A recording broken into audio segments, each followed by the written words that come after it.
Welcome to the opening bell of the NFL Stock Exchange podcast. I'm Trevor Sikkema. That is Connor Rogers. And we are continuing our grade series here. We're going through every single team in the NFL, grading every selection of their drafts from the 2022 NFL Draft. Today, we are talking about the NFC West and the AFC South. So 8 teams in total, 4 from each division. Connor, my man, before we get into it, how we feeling? We feeling a little bit better, even more pep in the step now here on a Monday morning? There is pep in the step, my friend. You and I were just sharing a laugh about what it's like to live alone and then go to living with a lovely woman. So yeah, there's a lot of pep in the step. Good vibes on the stock exchange today as we get closer and closer to finishing grading all these NFL drafts. Upping the standard of cleanliness, I think, is the theme whenever anything like that happens. I don't want to say like I was a slob, I wasn't a slob before. Neither was I, yeah. But I feel like Alyssa listening to this podcast, if she ever does, is just going to be like, yes, you were. And it's not true. Don't listen to her if she says that. I was not out of control. I'm not a slob. Like I'll never leave a sink full of dishes, especially before I go to bed. I take the trash out every night. Like always clean the kitchen. Come on. You know what I'm really bad at, Trevor? And like the good thing the camera's not zoomed over because I have a little couch in my office. I let folded clothes sit around for weeks. Like I'll do laundry and I'll leave them in the dryer. Like just folded clothes are my kryptonite, dude. I can't. I'll just wear them. I'll just put the shirt back on. No, sir. No, I can't. Yeah, they're clean. They're clean. I am back in the dresser kind of guy. I am washer, dryer. We're folding those bad boys within like, unless I'm out and like come back, like I go to dinner or lunch or something like that.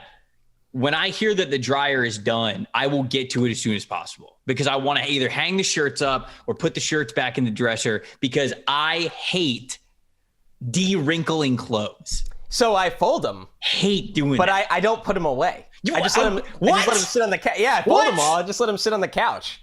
Put them away. What are you doing? No, it's like, this can wait. And then playoffs start on TV for hockey, and then there's a baseball doubleheader, and then we record Stock Exchange, and then I work for VR, and then I'm like, So yeah, that's my kryptonite on keeping things tidy. Here we go. Well, that's also Alyssa's kryptonite, so she can't yell at me for that one. That one I actually you can't have 2 people like that. That's the rules. Correct. There are many other things that she compliments me with, and when I say that, I mean yells at me when I don't, when I'm not as tidy as I should be. Yeah, you guys are like Devontae Smith and AJ Brown. You know what? We're right there, and that's such a great segue into what we're talking about today, because we're talking about the Tennessee Titans as one of the teams in the AFC South. We're talking about the AFC West as well. Before we get to it, guys, let us know what your, I don't want to say embarrassing, but what is your kryptonite when it comes to if you were living alone? Let us know. Is it dishes? Is it emptying the dishwasher? Is it laundry? Is it stuff constantly in the fridge? Let us know. I'm very curious. You don't have to like totally out yourself, but no, you do. This is a safe space. This is an addict's intervention. Yeah. If you tweet it, no one else will definitely see it. It's totally a safe space. So before we get into the draft grades here for these teams, got to tell the people about our friends over at Jock Market, the presenting sponsor for the NFL Stock Exchange. Jock Market, that's Jock MKT. Their motto, stop betting, start trading. It's a really cool blend of daily fantasy and regular fantasy sports that you know and you love. Essentially, you're looking at betting, but instead of betting on teams, you're betting on players. So it's not like, oh, this team's going against the spread. Is this team going to cover? What are we going to do? What's this total team going to do this night? You could pick one player, even if the rest of the team around him totally sucks, and you could say, this dude's going off. And you could put your money on that player to play really well. And if they do, you're going to win a lot of money back. All shares have a guaranteed cash payout at the end of the night. Deposit now with the promo code PFF. And if you deposit up to $100, anything up to $100, they will match you 100% as well. So that's some extra cash to play with. You'll also get a free PFF Edge subscription when you sign up over at Jock Market. That's jockmkt.com/PFF, or you can do it on the app as well. That's what Connor and I use for it. So you guys can use whichever one is more convenient for you. Connor, where are we starting today? Which division, which team do you want to start with today? So we're going to start with one of the toughest divisions in football recently, and that would be the NFC West. And we are going to start with what is, in my opinion, one of the most fascinating teams in the NFL, in the Arizona Cardinals, because they were... Oh, brother. We're starting with the Cardinals? Starting with Steve Keim. Because, you know what, Trev? I didn't hate it. I didn't love it. I didn't hate it. I think this team, we've said this before in the pod, barring, some bad injury luck elsewhere in the division, I think they're due for a little regression this year, which is scary. We obviously like the Rams this year again because they won the Super Bowl and they're still good. Always like the Niners. Seattle's a little retooling, so Arizona's got them. But okay, let's get right into the draft with Arizona. So I loved... Wait. You got to read the draft. Yes, I will never... We got to be better. I will never ever remember this. Ever. As long as I live. That's how you do it. Okay, so they traded their first-round pick for Hollywood Brown. So they do get credit for that, and we'll touch a lot on that during this. They took Trey McBride in the second round, 55th overall. They took Cameron Thomas, the pass rusher from San Diego State, in the third round, 87th overall. They took Myjai Sanders in the third. So they doubled up on pass rushers in the third round. Myjai Sanders, 100th overall pick that I really liked. Keontae Ingram, the running back from USC. So no fourth-round pick, no fifth-round pick. 2 sixth-round picks. Keontae Ingram, running back, USC. Lecketus Smith. Lecketus? I always mess up his first name. I'm sorry. I think it's Lecketus, but I haven't heard it. I've heard it both ways, which is the worst. So we'll go with Lecketus Smith today. Virginia Tech, big mauling offensive lineman. 3 seventh-round picks. Christian Matthew, defensive back. Jesse Luketa, linebacker from Penn State, who's rushed a little bit as well. Kind of an interesting player. And then Marquise Hayes, a offensive lineman from Oklahoma at the end of the 7th round. Back-to-back picks, Luketa and Hayes. So, after all that being said, Trevor, why don't you kick us off here? What'd you love? Okay, so I did love 2 picks about this draft. Look, I know that and when I say I feel like I've been the catalyst for it. I've kind of pooped on this entire draft for the Cardinals. But, there are good players. There are guys that I like. The picks that I loved, I like Cameron Thomas a lot. I really do. I would go as to say that if I was putting guys in a loved category from this draft, because we're going to break it up into loved, liked, and then didn't get, I would say that Cam Thomas is one of them because I think he's a player that they need. He is a versatile defensive lineman who could play in a lot of different alignments and formations and a multiple front defense that I think can fill a heavy role for you. And he's a high energy guy. He's a high motor guy. And I think that no matter where you play him, he's going to give you that maximum effort. And I'm not so sure if he's going to be a consistent at all time starter. Maybe he could break into it. I would love to see it. But even if he's not, I think the floor for what he can be on this Cardinals defensive line was needed. They definitely needed guys that they could play at a couple of different spots that were always going to be able to give them that kind of value and that energy along the defensive line. So I did like the Cam Thomas pick in the 3rd round. So I want to say that was one of the higher ones on my list. And then I like Keontae Ingram as well. Didn't get utilized a ton at USC, but I think this guy's got more in the tank. I think that best ball is ahead of him feel could definitely apply to Keontae Ingram. If you ask me, I love the size speed combination of him. I think he's got the whole package and he can be a 3-down back. He can be groomed into a 3-down back, but I think that, until he gets to that point, maybe he doesn't, who knows, but I think he's got the skill set for it. Even if not, he could be a specialist for you. He could be a great rotational guy, a guy to come in and change the pace for you. So I like his ceiling. I like what he could be. I like both of those guys, or I love both of those guys, I should say. The players that I liked, Marquise Haynes, them getting a really nice defensive lineman, pass rusher kind of a player with their very last pick, or, I think that's, he was their last pick, right? Yeah, 257. He was their last pick. I think that he was great value at that point in time. I also liked Trey McBride. I did. I didn't love the fact that he was their first pick in this draft. If you take Marquise Brown out of it, I didn't like that their very first selection out of this draft pool was a tight end. But since it was, and I'm looking at it, I guess, in a vacuum or objectively, I like Trey McBride. I think he's a good football player. I think he is a true all situations, 3-down tight end, if you will, can play with his hand in the dirt in line. I think he could play as a slot receiver as well if you want to get him on some kind of short yardage situations. I don't know if he's ever going to be this big vertical threat for you, but I think that he can do a lot from the tight end position. So I like those guys. The thing that I don't get, certainly I don't understand. Well, that's a bad way to say it. It's not that I don't understand the Marquise Brown trade. I get it. They probably knew that DeAndre Hopkins was going to get suspended. They probably wanted another wide receiver anyways because they wanted to, 1, make Kyler Murray happy with somebody that he had success with when he was at Oklahoma. 2, he wanted a consistent vertical deep threat, which Marquise Brown definitely is. It's a compliment to what DeAndre Hopkins can be when he's on the field. I understand how they're going to utilize Marquise Brown. I don't love trading the 23rd overall pick for him, knowing that you're also basically going to have to pay this guy a decent chunk of change in a year or two.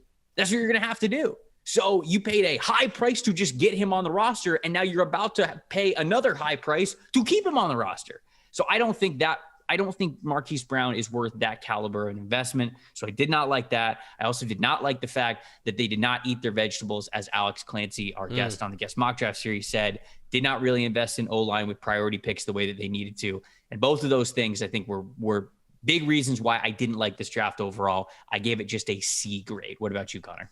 So this one was tricky for me because I actually really like the players they took. And on my value chart, they got value on almost every single pick. Cameron Thomas was a net 0. I had him 87th. He went 87th. I didn't rank Christian Matthew in my top 300, but they got value on every other pick. So I like the players.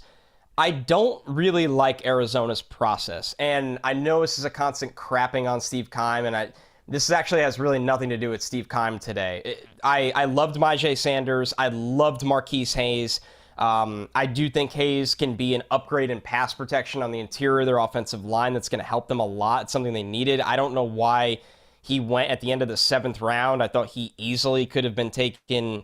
I had him at 175. So I thought the 5th round would have been the 4th round for him. He's got a chance to start. I liked Lucetta a lot. I think Lucetta can rush a little bit. I think he can play off the ball a little bit. I like these players. I really think that McBride fits their offense, and Ertz probably has a year left in the tank. And once again, I didn't really love Cameron Thomas as a pure rusher, but I really like Myjai Sanders as a pure rusher. So I like the players. Loved Myjai, loved Marquise Hayes, like Trey McBride, like Jesse Lucetta.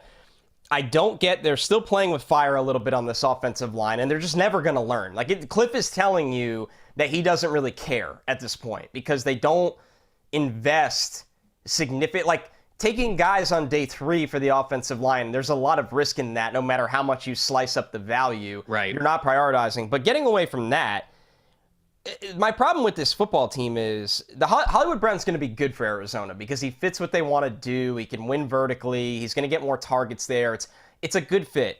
I fully agree with you, Trevor, that the process of that trade is bad. And this is probably a lot of people listening, or especially Cardinals fans that are like, oh God, here comes another PFF, rant. But look at what A.J. Brown went for. A.J. Brown is in a different stratosphere as a football player in my eyes than Hollywood Brown. And you look at Hollywood Brown going for that 1st round pick, where at that 1st rounder, they could have had Jermaine Johnson. It's a team that lost Chandler Jones. They needed pass rush help. They could have had a premium offensive lineman. There's a lot of things they could have done there. Like you said, Trevor, you're going to have to pay him if he has a big year, and I think he's going to have a good year. But how did we get here? This is such a Cliff move. Look at all the capital that Cliff has sunk into wide receiver and missed on, right? Andy Isabella was a 2nd round pick. Right. That's a miss, okay? Right. Hakeem Butler was a top of 4th round pick. He was the 1st pick of the 4th round that year. Right. Total dud. They obviously let Christian Kirk walk, which I'm fine with. They took Rondale Moore in the 2nd round last year. He's fine, right? He's fine. But, they paid Nuke Hopkins all of this money, and he's obviously aging. He was hurt. Now he's suspended. They just don't... Cliff is supposed to be this offensive, genius, right? But why do you keep needing to sink all these assets into wide receiver over and over and over again when all these other offensive geniuses, like Kyle Shanahan and Sean McVay and guys like that, are getting better value at wide receiver in different ways? So I just don't like the process of it. I gave it a B because I really like the players. I don't think Arizona's an improved football team this year. I don't even think they're the same as last year. They don't have a pass rush, and you got to give Myjai and Cam Thomas time. They're not just expected to replace Chandler Jones this year. You're going to have to pay Hollywood Brown, so you're going to run into financial situations. You haven't paid Kyler Murray. I still don't think this offensive line is any good. Arizona's the type of team that they're going to be fun in fantasy football. They're going to probably feast a little bit here and there on hot stretches in the regular season. They are not built for the postseason at all. They're not built for the postseason at all. They're built like a 7-on-7 team in my eyes, and those teams get exposed in the postseason every single year. So a little bit of a mini rant of crapping on Arizona, and I feel bad about that after giving them a B for the draft. You should. But I had big expectations for this team this offseason, and they haven't met them. I don't think the Cardinals are going to be better, but we can get to that exercise when we talk about wins and losses later in the offseason. Yeah.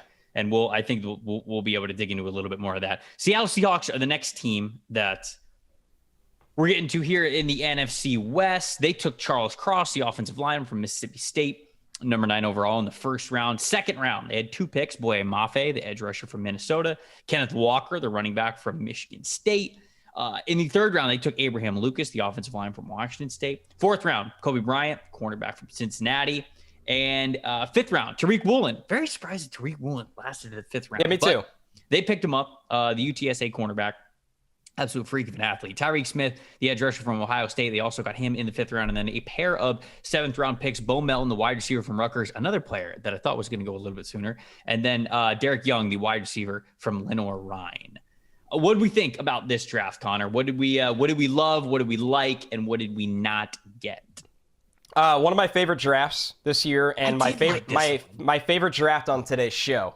Spoiler alert: I love Charles Cross. Oh, is that my favorite? They've been missing it was tied for your favorite, Trevor. Yeah. Okay. Yeah. I got one other one. So they've been missing this kind of pick on the offensive line in Charles Cross for a long time. He's going to be really good there. I love the Kobe Bryant pick where they got him. I think he's a starter at corner, outside corner. And I love Bo Melton. I think he's a starter in the slot. So I think they got 3 starters in this draft. I like Boye Mafe. I think Boye Mafe is the type of athlete that they bet on. Do I think he's going to be a superhero? No. Do I think he can generate pass rush and develop with his athleticism? Yes. He could be a number 2 pass rusher in that scheme. I gave it an A-. I love this draft. I think Seattle really needed a home run draft to restock a roster after moving on from Russell Wilson and capitalizing on the draft picks they got for him. But don't forget, they had lost draft picks because they traded for Jamal Adams. So they weren't dealing with a plethora of assets. They were dealing with almost a normal amount of assets, but they did a good job. The only thing I don't get is Pete Carroll sinks some serious capital into running back consistently. Like, he really, really does. And I like Kenneth Walker. Kenneth Walker is going to be really good there. I am now very well aware Chris Carson's situation is not good. But, you took Rashad Penny in the first round a couple of years ago, who turned the corner last year. Like, once again, Kenneth Walker is going to be good. I don't despise the pick. I think they could have waited a little more and got a more premium position in the top 50 with that pick, but I'm not going to kill it. It's an A-. It's a good draft. I like this draft, man. Yep. I did. The picks What's not to like? I loved the Charles Cross pick at the top. Really did. I thought that was a fantastic job of them investing in a premium position with that number 9 overall pick, like you just said, making the most out of the selections that you're getting back for the Russell Wilson trade, which you absolutely have to do. I like the Kobe Bryant pick. I think that was big for them. And then I love the Boye Mafe pick as well. So those are 3 picks that I absolutely loved. I think Boye Mafe is going to be fantastic for him. I think he's going to grow into a really great speed rusher for them on the outside. And they really want to emphasize that. I know that that's what they want. That's what they were searching for when they had Clowney on the team. That's kind of what they were hoping Clowney was going to be. And so I think that is somebody who is going to fit a mold of what they're going to want to do very well. They're going to put Boye Mafe in positions to succeed. So that's why I loved all 3 of those picks. What I liked about this draft, basically everyone else. I'm looking at this like I love them investing again in offensive line, going for offensive line again in the third round with Abraham Lucas. Okay, maybe he didn't go as high as he was rated on PFF's board, but still a good developmental athletic offensive tackle like that. Tariq Woolen, them getting him in the 5th round was fantastic for him. Bo Melton, you mentioned what he could be as a slot receiver. I even like Tyreek Smith and Derek Young as well. Yep. In the 3rd round. The one place I think everybody goes to is what you brought up, running back, Kenneth Walker. But we talked about this in yesterday's show. And I'm not just saying this, I promise I'm not just saying this because I got Kenneth Walker in our draft to win Offensive Rookie of the Year. I'm not just saying this. But Chris Carson really might not be the same guy. He might not play again. He might not play again. I was reading the quotes from Pete Carroll because you brought that up and you brought that up in the show. And I knew that it was kind of iffy what Chris Carson was going to be again. But then when you brought up, what Pete said, like it wasn't good. I was like, oh, damn, I don't remember exactly what Pete said. His quote on Chris Carson in March, so this isn't that long ago, goes, Chris feeling pretty good. He's making progress, looking forward to playing. He thinks he's going to be able to pull it off. We're optimistic at that. He won't know until he gets really going again. physically he'll be able to run around and all that stuff, just whether or not he can take hits. So we'll have to wait and see. That's not good, man. Running back, you take hits every time you touch the ball. You take hits every time you're on the field, essentially. Think of his running style, too. His running style is based on contact. Right, and Rashad Penny, it's not like he's been healthy every year that he's been in the league. So all of a sudden, you say to yourself, and look, I am guilty of this, too. I did this on the draft show for PFF. I was like, here we go. Pete Carroll and running backs. And you know what? I like the pick. I really did. With more context on how iffy it is that Chris Carson can play again and how banged up Rashad Penny has been, they're going to run the football. That is what they want to do. And with that being known, I like the Kenneth Walker pick. I gave this one an A-. I'm with you. I gave this draft an A-. I liked it a lot. The only thing that I have as a don't get is Seattle had many opportunities. I don't know how many off the top of my head. They at least had 1, 2, 3, 4, but really they weren't going to pick a quarterback at 9. So really they had 3 opportunities to take either Desmond Ridder or Malik Willis, and they did not. And I felt like them taking one of those 2 players, where they took Abraham Lucas at pick number 72. I agree with that. Yeah. That would have been, to me, the sweet spot, because you got the pass protector, you got the edge rusher, and you got the running back that you wanted. You almost you hit gold on what you wanted to do with your first 3 picks, and then one of those quarterbacks is still on the board, and you didn't take them. I just said I like the investment in offensive line, but if I'm picking a don't get here, it's that they had 3 legitimate chances, 1 really good chance to take one of these quarterbacks, and they just didn't. Which kind of tells us what they thought of the quarterback class overall. But that's why this one's maybe not an overall A, is because they didn't take that chance when they don't have a franchise quarterback already on the roster. Just my take.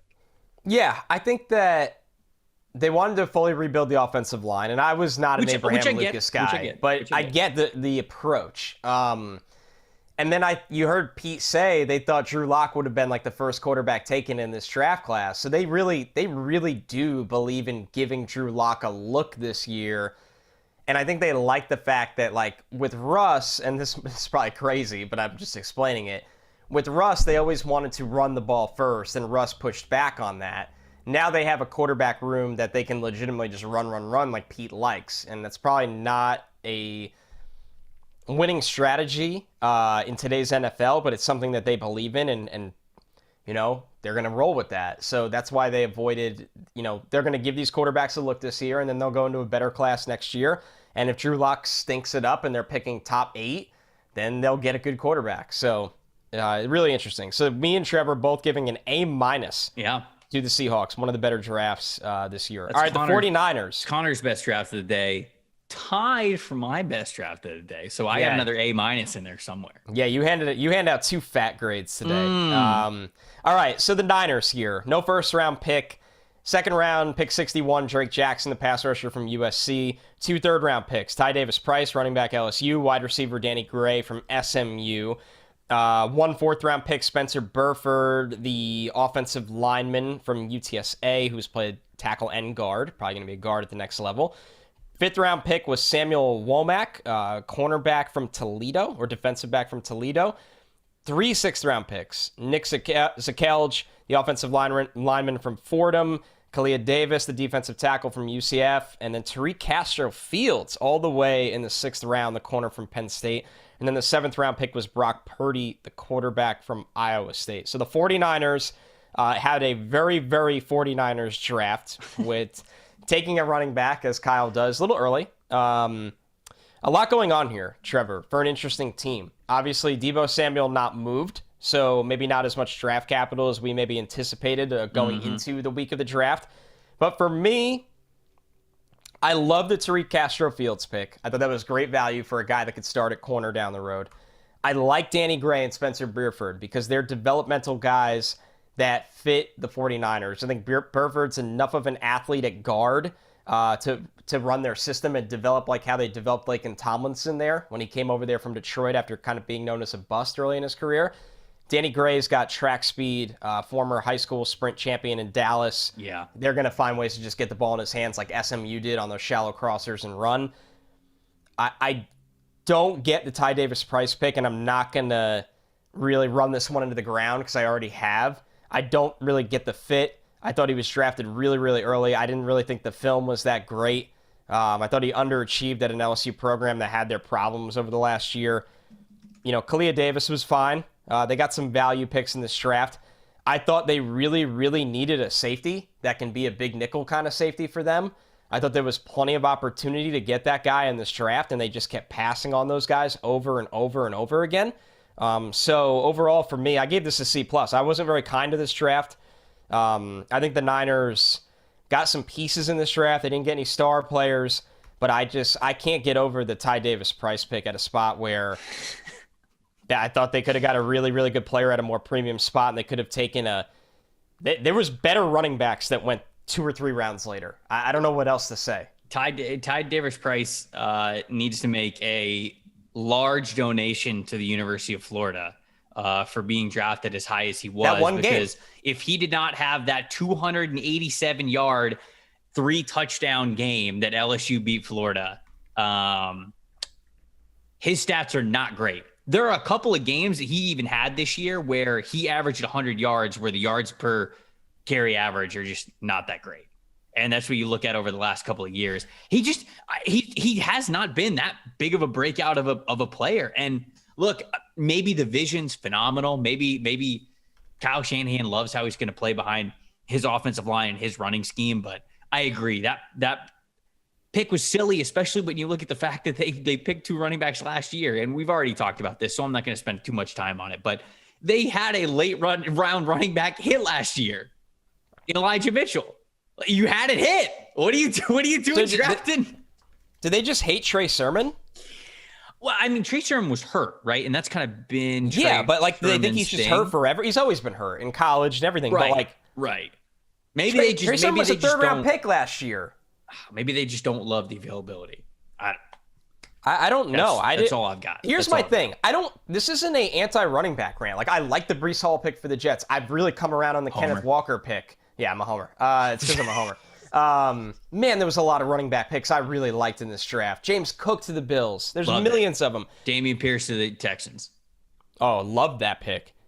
Ty Davis Price went 93rd overall. I had him 193rd on my board. Even if I'm wrong about the player, I don't even think he fits what they want to do. He's not explosive at all. He's not explosive on tape. 30-inch vertical. Matches that on the athleticism. Yep. He doesn't play sub 4.5 on tape, on pads. I don't know. I was not a fan. Kyle's fascinating to me because they have some killer picks, and then they have these picks that are just so off the rails, and everybody's like, that was really weird. And then 2 years later, the guy's not on the roster anymore, and nobody talks about that. And it happens in every 49ers draft. I don't know. Whatever. I didn't love that either. That was I guess I'm going like the opposite. So I didn't love that one either. I like Drake Jackson a lot. I like him getting to work with D'Amico Ryans. I think that's going to be absolutely fantastic. Good coaching there is great for him. It's going to be beautiful. He gets to stay on the West Coast, a little bit of that home confidence, because I actually do. I think that's a really underrated part of these guys succeeding early on. And I've seen multiple examples of this in players' careers where they go to a city that might be totally across the country and they know nobody. They got no family there. And it takes them a lot longer to get their confidence just in life, and that bleeds into on the field. And I think that Drake Jackson getting to stay a little bit close to home is definitely going to help him out there with him going to San Francisco. I love the coaching environment he's in there. I love the Danny Gray pick. He needs to work on making sure that he catches the ball when it comes his way a lot more, but you mentioned the track speed. It's totally there. Kyle getting to stretch the field vertically, get his athletes on the field. You know, you love that. Certainly, we hope that Trey Lance and his big arm is playing this year and playing well, even though the narratives and the conversations around that have been kind of crazy lately, where people are saying like, oh yeah, he's not that good. And it's like, okay, who cares? You drafted him at 3 overall and traded 3 first-round picks to get him. Lay him. Like, you don't really have a choice at this point. So I don't know. The narratives have been wild. It's going to be a wild summer there with those. I like the Castro Fields pick as well. I give this one a B-. I didn't totally hate this one. I think I might be a little bit of a sucker just because I love the spot for Drake Jackson. I feel like it's going to be a home run for them as a team that did not have a first-round pick. So I gave this one a B-. And that's kind of where I'm sitting with it. Yeah, sitting right on the fence. Ah, sorry. I'm going to do that all day on this show, so I can't even talk my shit. Like, when we get to the next division, it is going to be... I'm going to be very honest. Very, very honest about sitting on the fence. All right. Rams here. Not a lot of fence sitting here from either of us. And listen, let me just be honest. It's hard to get a really great draft when you don't have any draft picks. I don't know what you want me to say. Like, if you want me to go revisit all the trades they made, then I'll factor that into the grade. I'm not doing that for trades they didn't make this week. The Rams won a Super Bowl. It's all good Rams fans. I was going to say, awesome. if you did that for this one, you're like, okay, they got Matthew Stafford and they won the Super Bowl. The draft is an A. Yeah, and that's not good content right now. So I mean, you could any Rams fans who are listening to this, they just hear that we just said that. Yeah, they traded for Matthew Stafford. They won a Super Bowl. This draft is an A. Doesn't matter. Yeah, you are an A as a whole. It's awesome. A as a whole. That was not great. All right, so the Rams. Rough right now. Rough. The transition back has been something. All right, the Rams draft. Yep. Logan Bruss, their first pick was 104 in the third round. Logan Bruss, offensive line from Wisconsin. Jacoby Durant, defensive back. I want to say South Carolina State. Kyron Williams, the running back from Notre Dame in the fifth round. 2 sixth-round picks. Quentin Lake, defensive back from UCLA. And Darion Kendrick, the defensive back from Georgia, really interesting player in this draft that had a tough process. So those are 2 sixth-round picks, both on DBs. 3 seventh-round picks. Linebacker Daniel Hardy, and I need to pull up. I have my graphic with just the schools right now. I should actually use the NFL.com ones because some of these guys I did not rank in my top 315, which is going to happen. Daniel Hardy was from Montana State, defensive end. Russ Yeast, safety from Kansas State, and then A.J. Arcuri, a tackle from Michigan State. So a lot of late day 3 capital for the Rams. Got it. Trevor, you want to take the floor for this one first? Yeah, I mean, I liked or loved. I don't really know how to feel about it because it's like, again, you're trying to capture where the Rams were in this draft. I like Logan Bruss as a player. I like him going to the Rams, them being their first selection here in this draft. It's like, okay, I don't know if I love that one, but given the circumstance, just know that I think that was a really nice pick for them. Jacoby Durant, I actually feel bad for because, Connor, I don't know if you remember this, but Jalen Ramsey tweeted right before this selection that he can't wait to talk about what's about to happen with the Rams. And then they drafted Jacoby Durant, but he was actually talking about Troy Hill getting traded back to the Rams. And so like, if I was Jacoby Durant, I'd be like, hell, I would have seen that and I'd be like, oh my God, like Jalen's hyped that I'm joining the team with him. And then Jalen, I think, was actually talking about Troy Hill. So big shout out to Jacoby. Man. We still love you. We really do. Yeah, now we're rooting extra hard for you. Correct. We are. Obviously, like I like the Kyron Williams pick as well. I think he's a good player. Him lasting until the 5th round. And, you know, the Los Angeles Rams just have to pick good football players with the small amount of picks that they have as far back in the draft as they have. And so what? Kyron Williams is never going to be RB1 in the NFL. He's not going to be a first rounder. He's not going to be a top 50 kind of a value pick. But a 5th rounder, great, cool, rotational guy, going to give you what you want on third downs. Love that from him. So those are the picks that I like. The Darion Kendrick pick, I guess. I mean, you're just taking a chance on a guy who was a high recruit coming out of high school, played for Clemson, playing for Georgia, just clearly does not have the athleticism as we saw throughout this draft. Corners that can't run don't make it. There's like 3 and it's that tough. Look, and you know, like 6th round pick. I'm not in the business of wasting picks, but still, this guy's played for 2 big programs, won a national championship with Georgia. Yeah. He's got that experience to him. You might as well, I guess, at that point, just take a chance. The don't get none, I suppose, because it's a lot of late picks and like, what are you going to do? You know, what are you going to do for a lot of these guys? A lot of them, like you said, they're kind of not even guys that a lot of teams had ranked. They're trying to get into their specialist role. So I give this one a B-, all things considered. Knowing if you factor in Matthew Stafford and then winning it all, it's an A. But I like this draft. I think this draft was fine. So I gave it a B-. Okay, so I love Kyron Williams. Awesome value there. I think he's going to be a really, really nice third down back for this team. I liked Logan Bruss. I think he could start on the interior of their offensive line for them. This isn't really a don't get, but more of a question I'm going to raise. F them picks is fun until your depth really hurts. And we're going to see soon, right? Like Andrew Whitworth rode off into the sunset. That offensive line does not look good on paper, in my eyes. I think their defensive depth is a little questionable. And you become a dynasty by replacing your stars by drafting the next year. And they used all their capital to get more stars, and they won a Super Bowl, so they get an A for that. It's awesome. This is a draft show, so I'm pulling this all the way back to the draft. I gave their draft a C+ because, they didn't have a lot to work with, and I didn't really think they did anything special with the few picks they had, and I think the Rams, if injury luck doesn't go their way this year, I think they have a tough hill to climb. I think it's going to be really tough to not only repeat, but get back in the top of the NFC. So that's my Rams take. C+ grade, A for the overall, winning the Super Bowl and using the picks to climb that mountain. But obviously this draft as a whole, kind of shrug your shoulders. Not that you're surprised. All right, that's the NFC West. Heading over to the AFC South. Before we get there, we've got to remind people that this podcast is sponsored by Sunday. Does your lawn have weeds, bare patches, pet spots? Sunday can help you solve all of these problems and more the easy way. They've got everything you need, from fertilizer to seeds, weed control. It is all delivered right to your door. Sunday can help you grow a beautiful lawn without the guesswork or the nasty chemicals, which is key. Their custom plans include fertilizer and everything you need to easily take care of your lawn so you can feel good with the kids and the pets playing around with no nasty chemicals, like we said. Just attach the ready-to-use pouch to a garden hose and spray. That's it. Takes less than 15 minutes. Sunday's giving our listeners 20% off. Full season plans start at just $129, and you can get 20% off at checkout when you visit getsunday.com/NFL. That is 20% off your custom plans at getsunday.com/NFL. AFC South now. Connor, what's the first team from the AFC South that we are going to be diagnosing here with their draft class?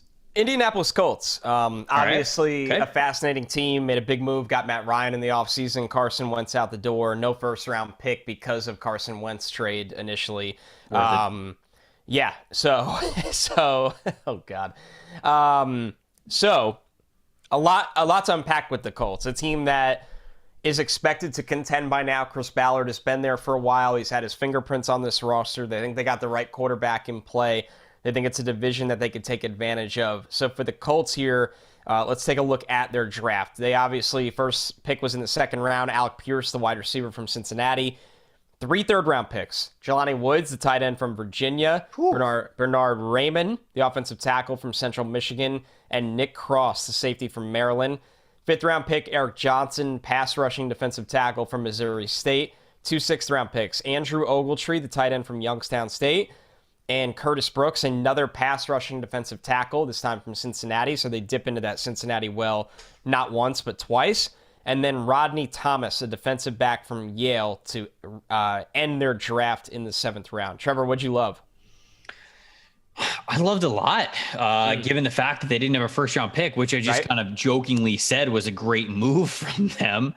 Moving on from Carson Wentz and getting Matt Ryan in there, I think that was really smart. And if we're factoring that in, I kind of really loved how they navigated the draft. Now, it was a little funny because a lot of people are going to look at the Alec Pierce pick as their first selection, number 53, and go, okay, that's a little rich. Like, I don't know if I love Alec Pierce there, but at the same time, they got Bernard Raymond at 77, which I think a lot of people would consider a steal for where they got him. If you flip Bernard Raymond and Alex Pierce of where they're picked, you are like, this draft is great. And so I'm kind of just taking the players they got, and I'm like, all right, they got good players. I don't know how it worked out for them, but it did. They obviously navigated things really well.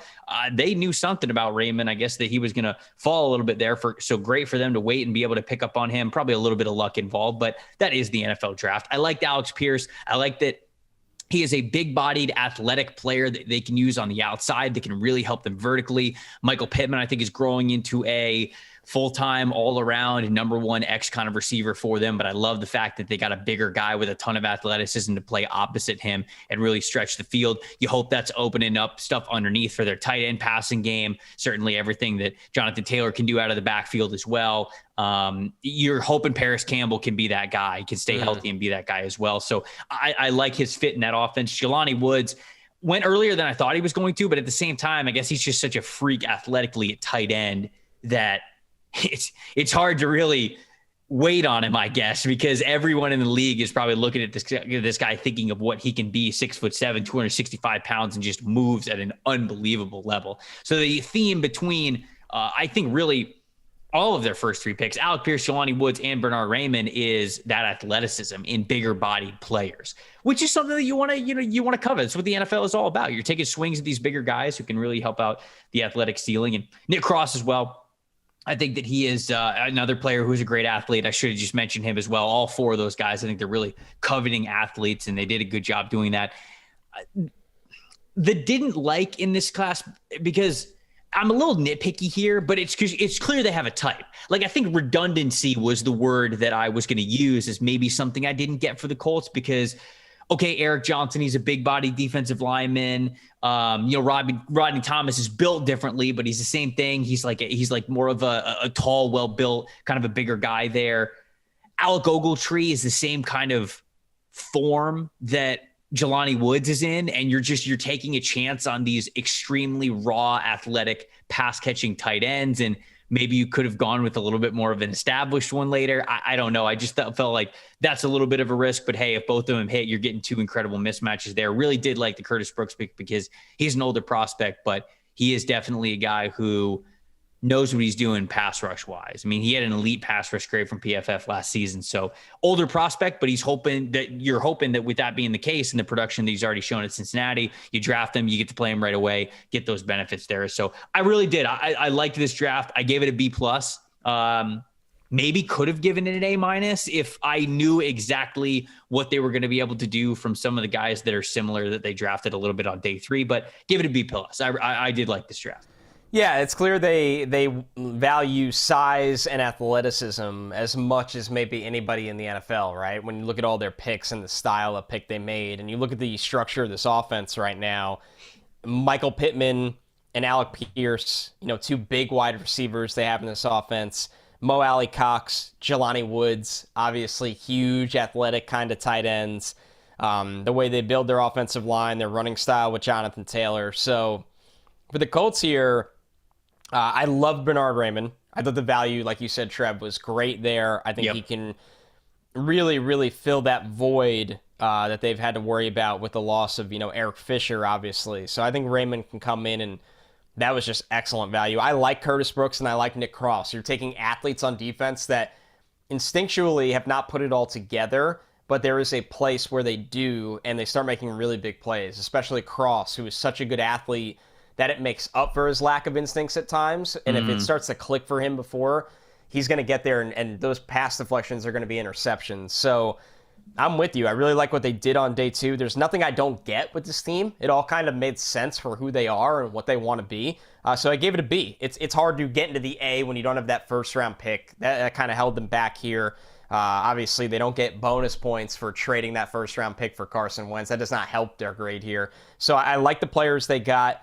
They're very true to who they are and their style of drafting. And I think it was rock solid for a legitimate contender in this division that is going to look a lot more like a pro team under Matt Ryan this year. Yeah, and we're going to get to this a little bit because we're obviously talking about the Tennessee Titans in this division as well, but I think the Colts are poised to take this division. I really do. I think the Titans are going to take a step back, and we're going to get into that in a second, but I think the Colts are ready to take a step up. I thought it was a good draft. You're right, for the identity that they have there.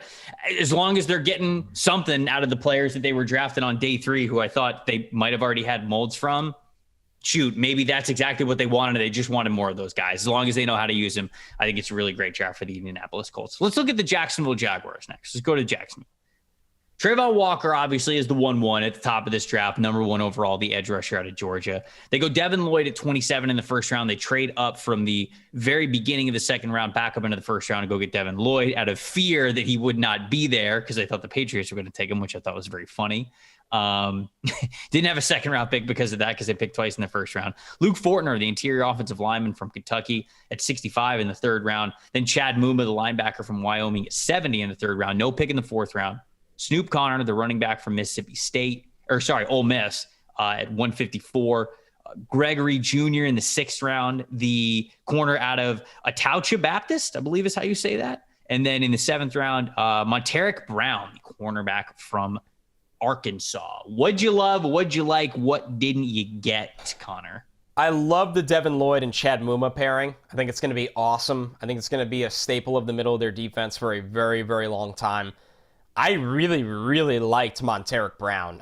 He was one of my sleepers in this draft. I had him 191. He went 222. I think he could be a really good zone corner. He's got size. He's got really, really impressive ball skills. That was one of my favorite 7th-round picks of the entire draft. Then where it starts to teeter the other way, I did not like picking Trayvon Walker first overall. How different would this grade be if they took Aiden Hutchinson, Kayvon Thibodeau, Ike Ekwonu? It would have been an A for the Jacksonville. And instead they took Trayvon Walker, who I think will be an okay player in this league. I don't think he'll ever be a superstar player. And honestly, Trevor, a pick that I have a huge problem with, I hated the Luke Fortner pick. I hated it way much more than the Trayvon Walker pick. I had him outside my top 100 at 107. They took him 65th. There were better centers on the board. There were better interior offensive linemen on the board. I don't. That pick just it felt like it didn't make any sense to me. And I know there was a need for them there, but this was not the way to address that need, in my opinion. So yeah, for Jacksonville, I gave it a B because I think they got players like Muma and Lloyd are going to be really good. I think Monteric Brown could be a starter one day. I think Trayvon Walker is fine. Like when you put it all together and look at the players they got, you're like, okay, they got some players now. But they should have had an A. They had no reason to not be one of the teams to walk out with at minimum an A-. It was there on a platter for them. Just take one of the best players in the draft, and the rest will fall into place, like it kind of did by getting Muma and Lloyd, by getting Monteric Brown. Like, you can have a miss here and there. Like, I don't think Fortner is going to be what they want him to be, but even if he is, then it's a big turnaround. This was disappointing. This was disappointing for Jacksonville. This is what happens when you have Trent Baalke running things. It's the most disappointing B I can give because, once again, they got good players. They should have gotten so much better. It felt like they took a baby step in the shallow end of the pool when they should have been diving off the diving board. And it's just, I was very disappointed with Jacksonville.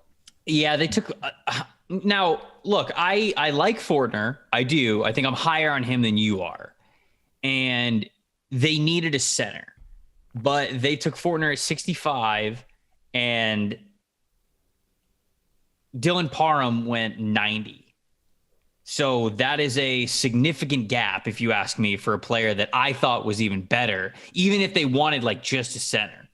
I think that he is a better player. I'm looking down the list now and see if there were other center offensive line prospects. That was the big one that stood out in my mind that they really could have, I think, done a better job of picking, but I don't want to be too hard on it because I don't necessarily hate Fortner. I don't hate Walker either.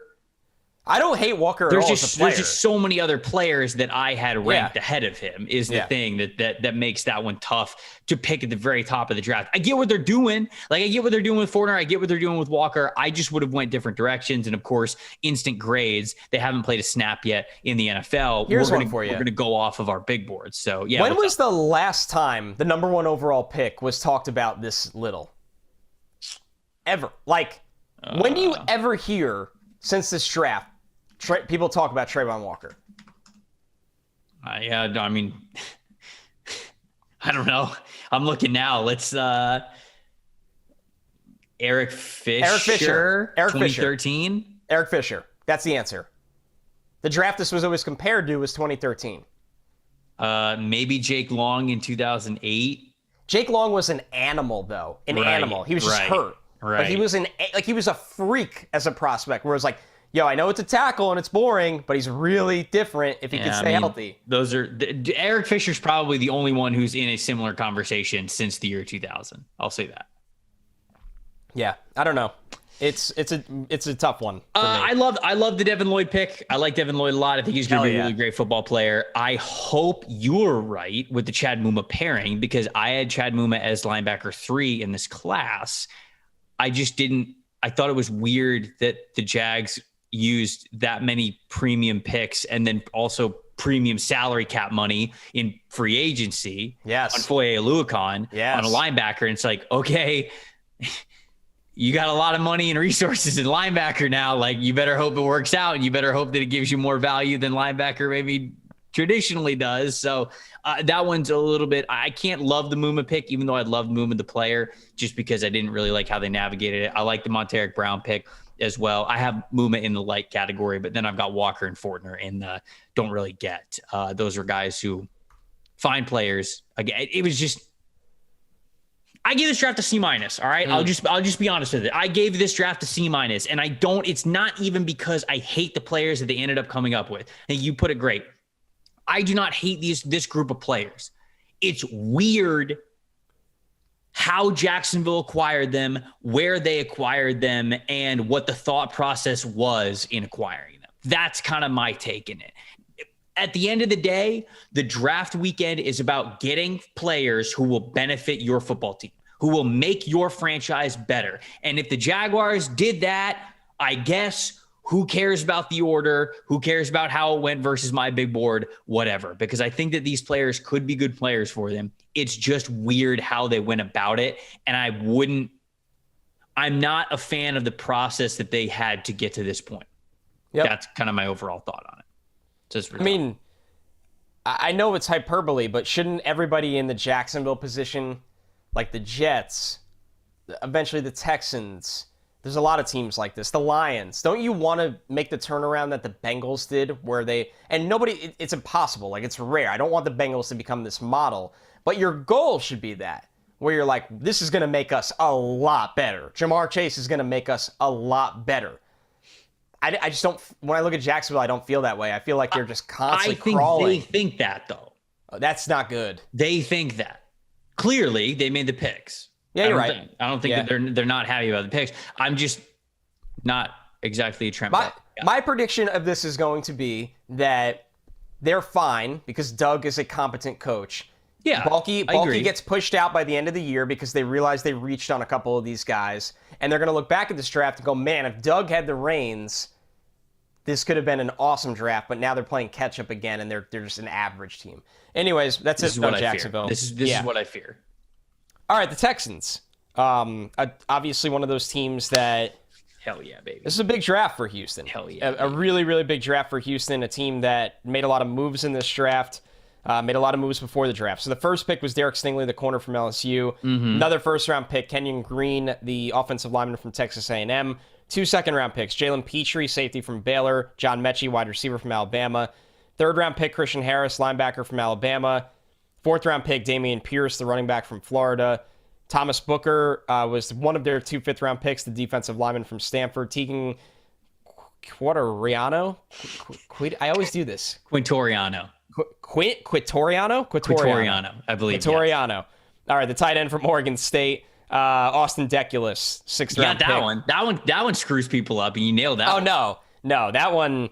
People look at that one and they're like, Deculus? No, Deculus. Deculus? No, I screw up Quintoriano every time I read it, and look, man, any Q. Any like last name that starts. All the Shrine guys have these crazy names. They're all Shrine guys. It's because you weren't at the Shrine Bowl this year. I didn't go to the Shrine game. I don't know how to pronounce the names. Shrine Bowl. Yeah, come on. Oh man. All right. So Trevor. Yeah. I know you really like this draft. What do you want to start with? This is the draft that was tied for the Seattle Seahawks as my favorite on the day. This is an A- draft for me. Derek Stingley Jr., my number 1 player in the class. They got it number 3 overall. Love it. Let's go, baby. In the phone call that Derek Stingley had with Lovie Smith when he told them that he was going to be a Texan, that they were about to pick him, Lovie Smith said to him, hey, how's this sound? You're going to shadow the number 1 wide receiver every week. Does that sound good to you? And Derek Stingley went, hell yeah, it sounds good to me, coach. So look, all of this talk, I get it. Lovie Smith's history, it's all very zone scheme based. And if you're doing that with Derek Stingley, you are,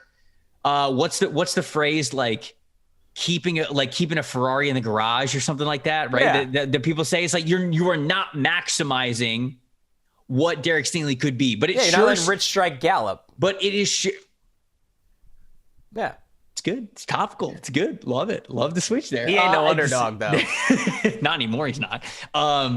So Stingley, you get him, and if they're going to play him as an outside cornerback and let him play man coverage, beautiful. Same thing with Jalen Petrie, right? Jalen Petrie can be this man coverage, versatile slot/safety player for you that can play inside, outside shades of these slot receivers, these guys on the inside. He's really great with his leverage. He understands things very well, gets spacing. He's not the best athlete in the world. I kind of wish that he popped a little bit more when I was watching him on tape, but played really well in the Senior Bowl, all 3 days of practice. Love what he was able to bring there. I've got great faith that he could be a good slot defender, a new age slot defender in the NFL. So those two guys getting in this defense, I love that. Love John Mechie as well. Think that John Mechie is a lot more of a complete wide receiver than people are giving it credit for. And in this Texans wide receiver room, I think Mechie's got a chance to, once he gets healthy off that ACL tear, get to start to play right away and be a great compliment to Brandon Cooks. Dameon Pierce, ain't nobody really around him, man. I think that running back room's got carries for the taking. And I think Dameon Pierce is going to start getting those carries. Hopefully more than he did at the University of Florida, Dan Mullen. And I hope that they get to use him quite a bit because I think he could be great for him. What I liked about this draft, I like the other two high picks. I really do. Kenyon Green. Look, man, Kenyon Green got picked. What was it? 15? Was it pick 15? Yeah. Yep. So he gets picked 15. Okay. If Kenyon Green would have been selected 9 pick, like a lot of people, and I get it. I get what people are saying because we had all of the mock drafts that we ran, and we were so comfortable picking him for the Arizona Cardinals at 23 or picking him for the Dallas Cowboys at number 24. And we were just like, okay, that's where Kenyon Green is going to go. And because he went a little bit sooner than we thought, we were like, whoa, that's different than what I thought. But in reality, it's 9 picks, man. Is 9 picks. You already had the big 3 offensive linemen off the board. Cross, Ekwonu, Neal, they were already all gone. We knew it was going to kind of be a pick your preference after that. You and I both didn't love Trevor Penning. He goes after Kenyon Green. At the end of the day, Houston needs good O-linemen. I think Kenyon Green's going to be a good O-lineman. So it wasn't as much of a mock draft comfortable spot as we saw him go in the early 20s. It was a little bit earlier than that, and I think that caught a lot of us off guard. But I think Kenyon Green can be good, man. He's got so much experience at so many different spots at Texas A&M. I'm going to love the fact that he's going to be able to hone in on one spot, hopefully hone in one spot. But who knows? Maybe he could be an Elgton Jenkins kind of player for you, which we've seen how that can impact the offensive line with the Green Bay Packers. So I like the Kenyon Green pick still. The Christian Harris pick I liked as well, where they got him, a athletic linebacker who could play in the middle, gives you that sideline to sideline ability. The don't get is maybe the scheme fits. Again, going back to especially the secondary picks and maybe what they do with Kenyon Green. Does that turn out to be a detriment of the picks because you selected a player? Maybe it was like the front office selecting a player because of his talent and the coaching staff not being able to implement them the right way. That's the maybe don't get. But all in all, A- draft. Loved what Nick Caserio and the Texans did here. All right, so I love the Dameon Pierce pick. I think they got their lead back. For a team that couldn't run the ball, I think his running style will mesh well with Kenyon Green being a people mover. They needed more of that on their offensive line. I liked John Mechie pick. I liked the Jalen Petrie pick. I think when Mechie's healthy, he's going to remind people why he was a fringe round 1 wide receiver when healthy. The ACL tear really cost him a lot. So that could be their number 2 across from Brandon Cooks. Petrie replaces Reed a little bit with the things he could do close to the line of scrimmage. I like a lot of the players they got in this draft. The reason I gave it a B- is Stingley to me is still a huge risk at 3. If you wanted a corner that badly, I would have taken Sauce. And me getting on here and saying anything different for anybody that's listened to this show for months would have just known it's total BS. I've said Sauce is the best corner in this draft. I think Sauce is the most scheme versatile in this draft. I think Stingley was the man-to-man guy. I think Sauce is really good in zone, really good in man. He tackles. Stingley can tackle. I'm not saying he can't. I don't know. I don't think Stingley will ever even want to play zone. He wasn't like that at LSU. So I look at it and just go, man, I think they really wanted the guy that can be special, and Stingley can, but there's a lot of risk, and it's not a risk I would have taken. So that was my biggest problem with the Texans draft and why I gave it a B-. But I do think they'll look back on this draft for a roster that was paper thin and think they got starters all over the place. I do think they overdrafted Christian Harris, but they got started. Really? Yeah, I didn't have him in my top 100. Okay. So you were way low on him. Okay. Yeah, I had him 116. I think he's a great athlete that just hasn't really found a position yet. If you let him run and chase from the backside, he'll be fine. If you want him right in front of the traffic and the muck, really, he gets lost a lot. And I'm curious to see how they play him. If they have a good plan for him, he'll be fine. So yeah, they got good players across the board. A B-, not spectacular, not great. It just, I'll die on the hill that it should have been Sauce instead of Stingley. We'll see. R.I.P. R.I.P. I'll come to your funeral, my friend. The Tennessee Titans. This is the last draft that we're talking about today. Treylon Burks, a wide receiver from Arkansas in the first round at number 18 because traded away A.J. Brown, which we're going to talk about here. Roger McCreary, top of the second round, the cornerback from Auburn. Nicholas Petit-Frere, the offensive tackle from Ohio State. They got him in the third round. Third round selection was Malik Willis, crazy enough, at number 86. Did not think that was going to happen. Fourth round, Hassan Haskins. And then in the other player that they got in the fourth round, Chigozie Mwanko. Is that how you say his first name? I just say Chig Okonkwo. Okonkwo. I was not pronouncing the first K. Chig Okonkwo. There we go. I wasn't at the Shrine game, and I know how to say Chig's last name. You know what? You prepared for your draft show better than I did then. Kyle Phillips, the wide receiver from UCLA in the fifth round, who was another Shrine Bowl guy. You nailed that I know one. more of. Nailed because it. I was at that one. Theo Jackson, the safety from Tennessee, had the sixth round at 204. And then Chance Campbell, the linebacker from Ole Miss, as their final selection in the sixth round. What'd you love? What'd you like? What didn't you like about the Titans draft? I didn't love anything. I really, really like Treylon Burks and Malik Willis. I am a Treylon Burks guy. There's no way to like trading A.J. Brown. There's no way around it. But if you had to replace him, this was the guy to try to get back some of that production. I think Titans fans are going to really, really like Treylon Burks. And I think they're going to do a really good job getting the ball in his hands right away across from Robert Woods. I don't love it. I like it. I really like Malik Willis here. I think this is a good spot for Malik Willis. I think that the value is really good. I think this is a good place for him to sit for a year or two. I hope they get a little creative with him, especially in the preseason, and use him in the red zone and get him moving a lot and create some looks where you roll out and obviously some RPOs. So there's a lot you could do with Malik Willis because he's athletic. He's got a big arm.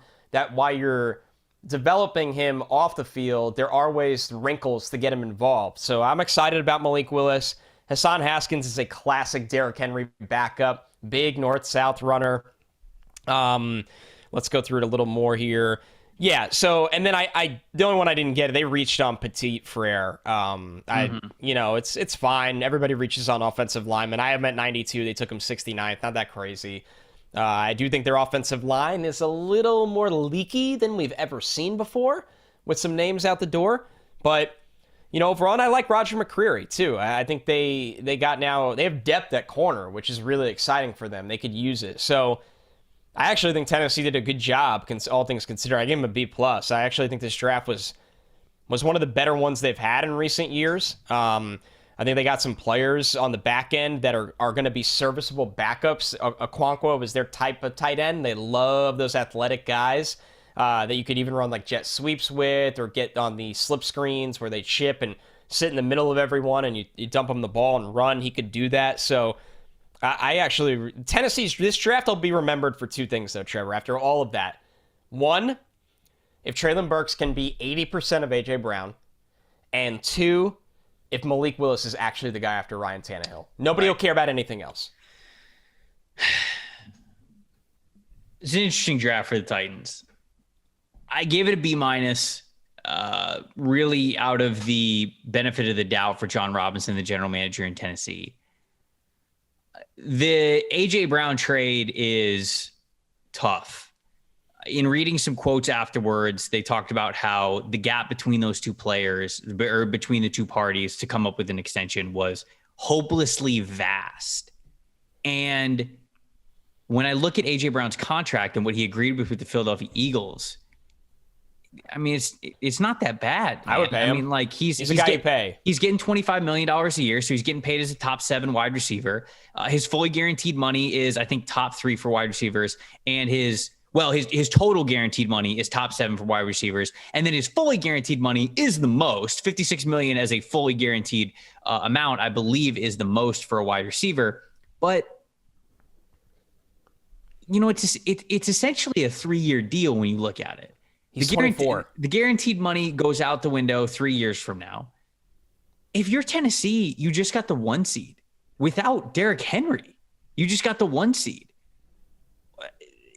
Ryan Tannehill ain't getting any younger.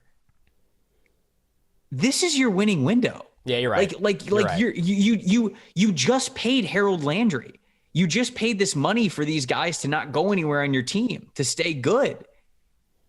It's just, even if you are okay with the swap of Treylon Burks for AJ Brown, because you look at what Treylon Burks did in the slot when he was at Arkansas, and you hope, okay, there's some of the slot production that we get back, and you're hoping that Robert Woods can be a great outside wide receiver for you, and you're hoping some other guys are going to step up as well. Like, even if that's the case, man, like, you can't be.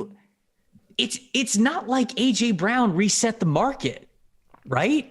He signed a good wide receiver deal, but this guy is now your entire offense outside of Derrick Henry. He's your entire passing offense. You don't have Jonnu Smith anymore. You don't have Julio Jones anymore. You don't have these wide receivers and these other tight ends that have kind of been there. I think Ferkser is still there, actually. But still, I mean, like, it's not like Ferkser's the difference between a playoff team and not. It was a hard draft for me to love, all things considered, because I don't know how you sit here and you tell yourself that we were not even close to a deal with AJ Brown, given the deal that he signed with the Eagles. Yeah, it's bad luck. The deal that he signed with the Eagles was fine. Yeah. So what are you doing now?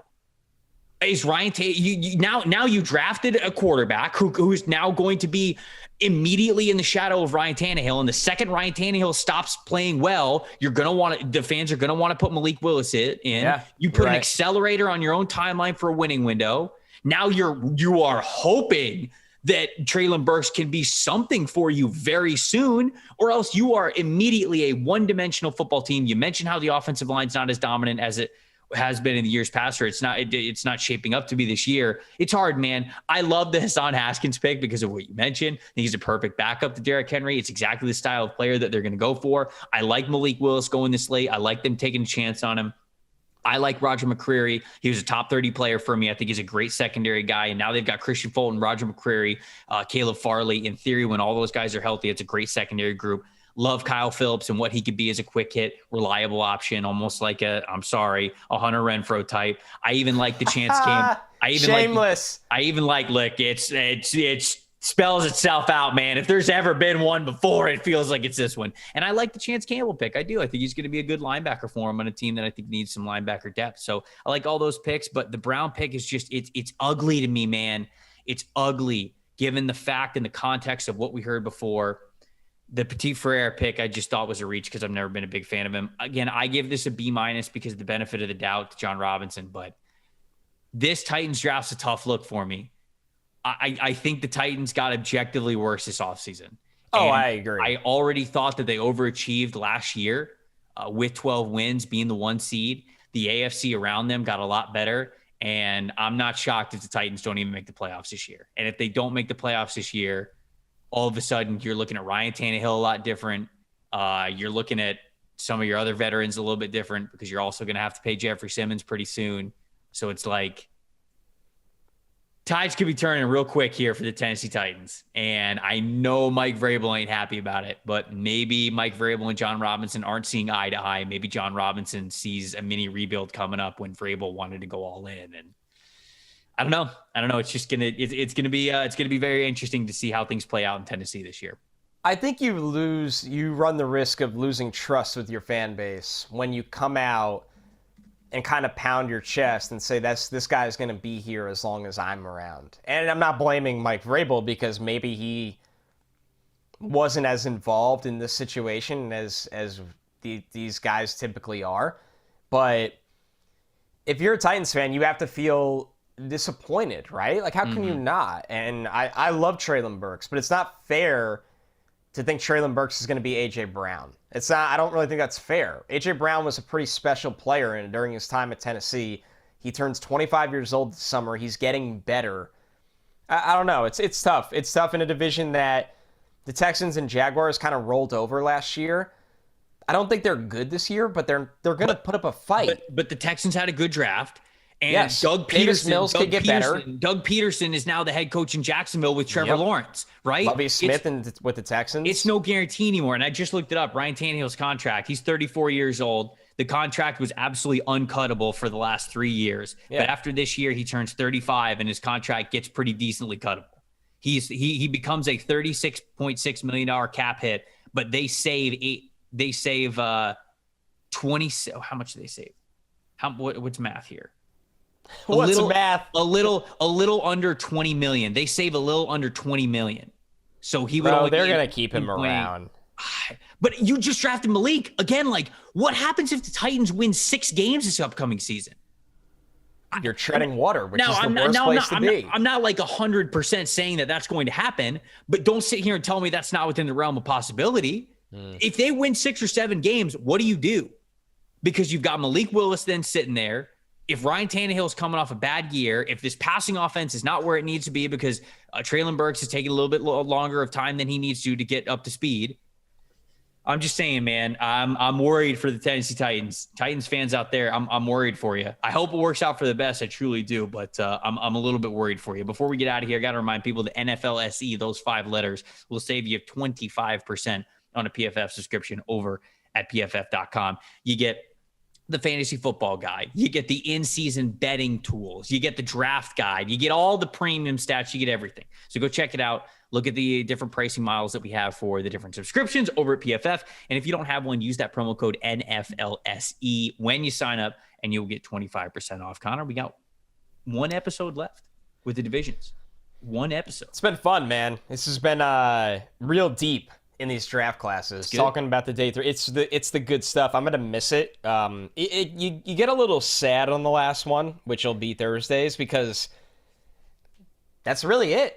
You say goodbye. It's turn the page. It's like a Game of Thrones where they push the body out on the boat and they have to shoot that flaming arrow on it, saying goodbye to the draft class, and they keep missing the arrow. And it's like it kind of feels like that, where it's like, man, I kind of want to miss the arrow. I don't want to say goodbye. See, you're out here shooting the arrow first, missing on purpose. Yeah, and you're like, give me that. And then I'm shoving you out of the way and hitting it one shot because we've got some awesome summer content. Look, I'm with you. It's bittersweet. Obviously, we've talked so much about this class, and then we're done with the recaps. But y'all, we have some awesome plans for this summer. It's going to be jam-packed. The Mondays are going to be great. The series we do in between every week is going to be great as well. So make sure you guys stick around. I know y'all listen to this podcast because it's a draft podcast. So you listen to it in February, March, and April. And we appreciate the hell out of you for listening to us then, especially as a new podcast, and even here listening to some recap episodes. But keep rocking with us during the summer. We ain't going anywhere, and we are going to make this a fun summer previewing what could be for these rookies, what could be for these teams. We're going to have a lot of fun, get a lot of creativity. It's going to be a blast. This is the NFL Stock Exchange. I'm Trevor. That's Connor. We'll see you guys on Thursday.